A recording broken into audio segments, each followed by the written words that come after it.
Good evening, Luke Mize here tonight. Tonight we're going to be talking about visual aids and how they're used in magazine advertisements to enhance whatever the product is that the advertising company is attempting to sell, promote, or otherwise get the reader of the magazine to enjoy or look further into. So most of the time, one thing that magazine ads typically have going for them is the content of their magazine is going to affect the reader and is already going to focus the target group for them. So in other words, the magazine articles or advertisements that I've selected for tonight have both come out of Ducks Unlimited magazine.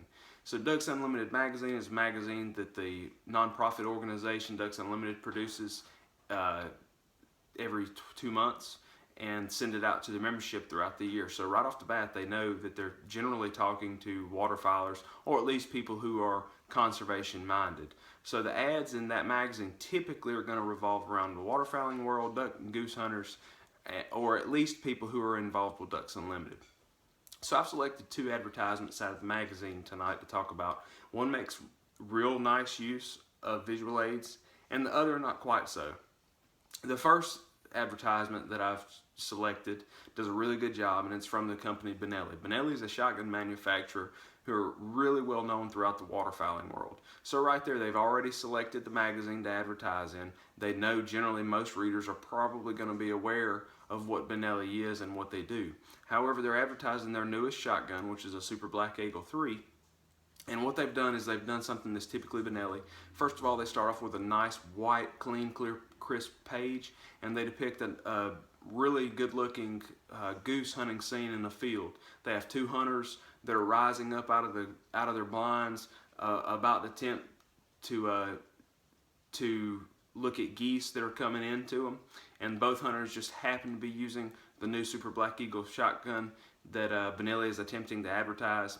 And at the bottom of that scene, they have one of the shotguns blown up, so the entire length of the page has this to scale Benelli shotgun on it. So you have the nice scene. The demographic that they're targeting are waterfowlers and duck and goose hunters. That allows the hunters to put themselves in that scene and possibly think, hey, you know, that could be me if only I had that new Benelli Super Black Eagle shotgun.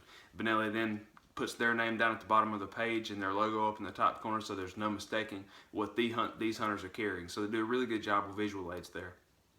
Second advertisement in the magazine doesn't do quite as good a job. It's an advertisement from Ducks Unlimited saying that the federal government now allows you to make donations to nonprofit organizations such as Ducks Unlimited directly from your IRA spending account. So number one, they're probably behind a little bit because they're talking about finances. Most of the readers of the magazine probably aren't that interested in it, but they don't make any use of visual aids other than the Ducks Unlimited logo, which is not really surprising in their own magazine.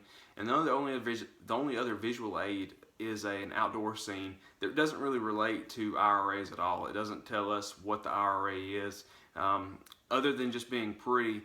That's really the only visual aid made use of in the article. Everything else is just print. It's really small. It's hard to read. The advertisement could probably do a little bit better job. So there are 2 articles. One makes good use of visual aids. The other might need a little work. Thank you. Have a good night.